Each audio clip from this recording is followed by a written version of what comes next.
A reckoning at Blackwood Manor. The grand ballroom of Blackwood Manor buzzed with the polite, hollow laughter of the city's elite. Crystal glasses chimed, and chandeliers glittered over a sea of designer suits and gowns. At the center of it all, a small girl in a pale blue dress stood with her fists clenched. 10-year-old Lily Harrington, her voice a fragile whip, cut through the din. I choose Maya. I want her to be my mother. Her small finger pointed past 3 models, dressed like goddesses, to the young woman in a navy uniform who had just entered with a cleaning tray. A hush fell over the room. Michael Harrington's thunderous voice shattered it. No, Lily, that woman will never be your mother. Gasps rippled through the crowd. Maya Williams froze in the doorway, the cleaning tray trembling in her hands. The models, vying to be Michael's next wife, exchanged looks of pure contempt. This is absurd, sneered the blonde in silver. That woman cleans toilets, Lily. Is that what you think your mother would have wanted? The brunette in emerald chimed in. She's nothing but a servant. You want someone like her teaching you how to be a lady. But it was the tallest, in crimson silk, who delivered the cruelest blow. People like her come from dirt and stay in dirt. I'm sure her mother scrubbed floors too, if she even had one worth speaking of. Maya's jaw tightened. She was used to insults aimed at her, but when they dragged her mother, a woman who had worked 2 jobs to give her a chance, into it, something inside her snapped. She stepped forward, her voice low and shaking with controlled fury.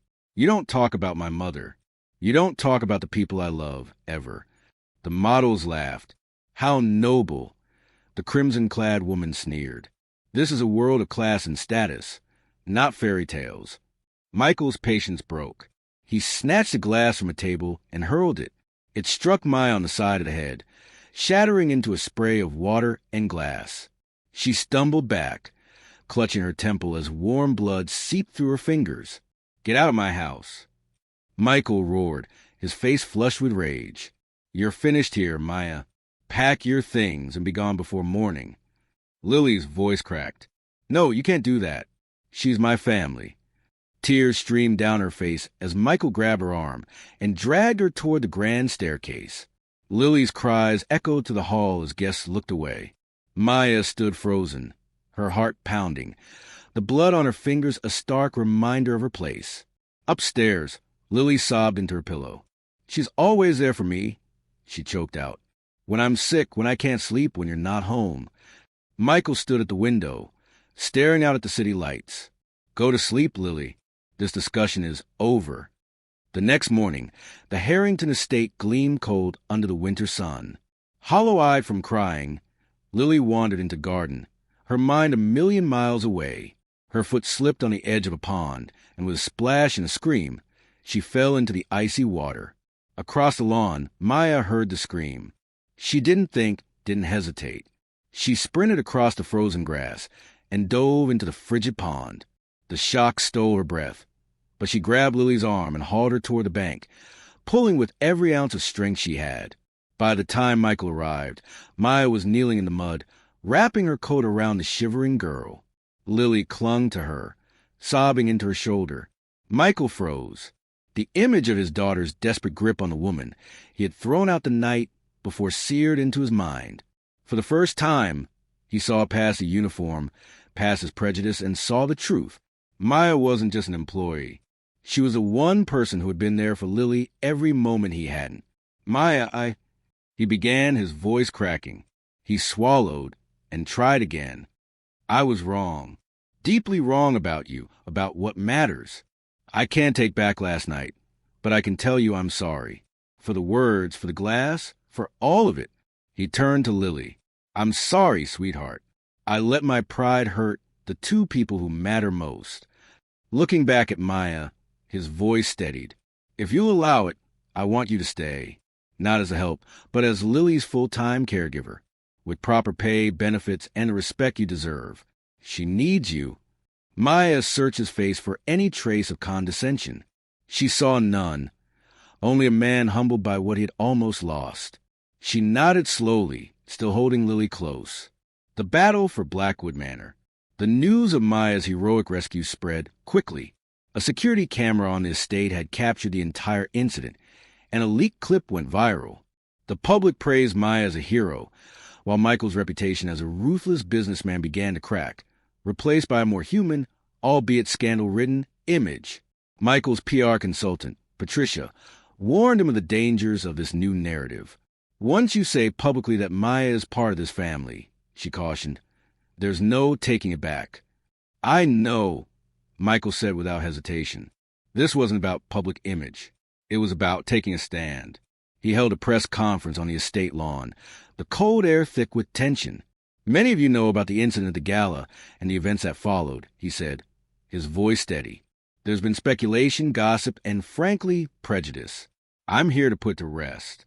Maya Williams is not the help. She is family. She is the person my daughter trusts most in the world, and she has saved Lily's life more than once. She will remain in this home as Lily's full-time caregiver with my full support and respect.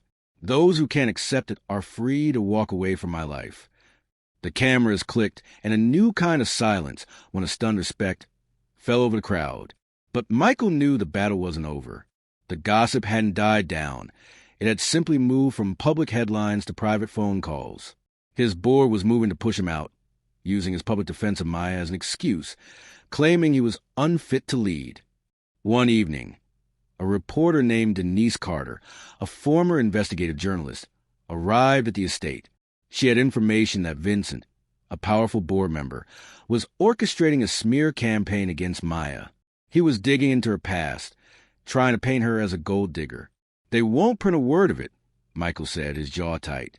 "They will," Denise replied, "unless you get ahead of it, not with another press conference, but with real proof." Michael immediately called his old friend and tech security expert, Roland. "I need you to track digital trails," he told him. "Find out who's leaking what, and when—" Roland's grin was wolfish. "If there's dirt to dig, I'll find it." 2 days later, Roland returned with a folder of evidence. Emails, payments to a freelance gossip writer, and a direct message to a photographer who had harassed Maya in town. It was enough to bury Vincent. "We're going to end this," Michael told Maya, his expression resolute. "And when we do, no one will ever question your place here again." The final confrontation was swift and decisive.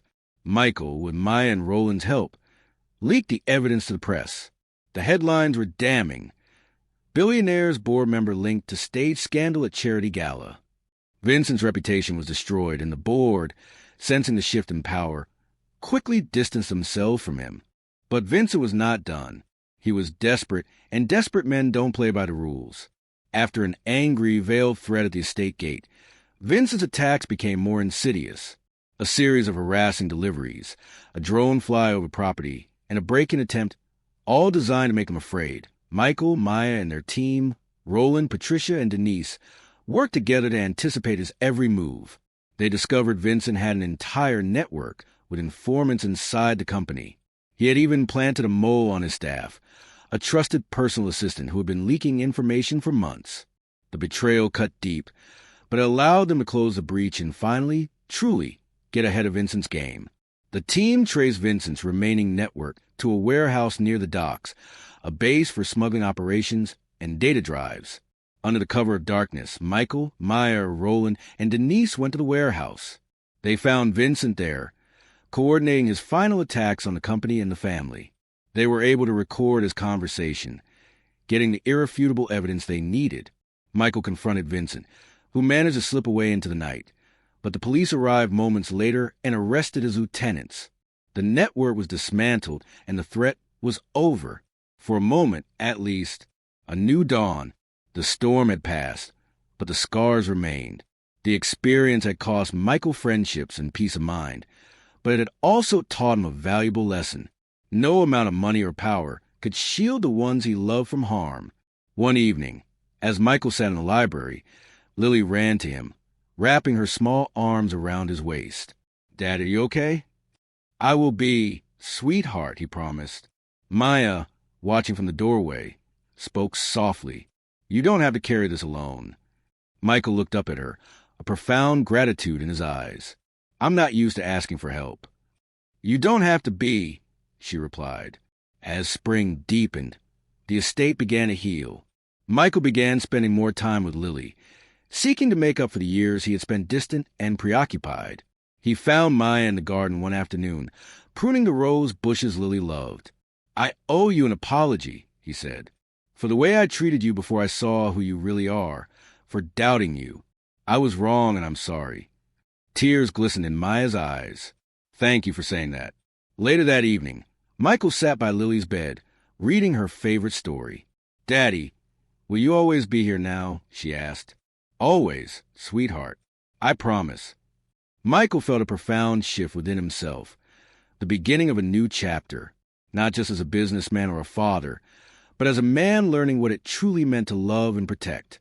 The Harrington estate, once a place of fear and suspicion, had become a sanctuary of hope, a place where Maya and Michael stood side by side, watching Lily play, her laughter a testament to the family's journey.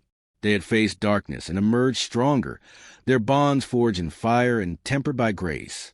As the sun dipped below the horizon, casting a golden glow over the gathered crowd at a community event Michael had organized, he stepped forward to address them. "This estate has always been a symbol of legacy and strength," he began. "But today, it represents something even more important. The power of family, of forgiveness, and of hope. We are not defined by the challenges we face, but by how we rise above them." Maya watched him with a heart full of pride. In that moment, the trials, the pain, and the victories all converged into a singular truth. Love and unity within a family form the strongest foundation for overcoming life's storms. And together, they would face whatever came next with strength, with love, and with unwavering hope.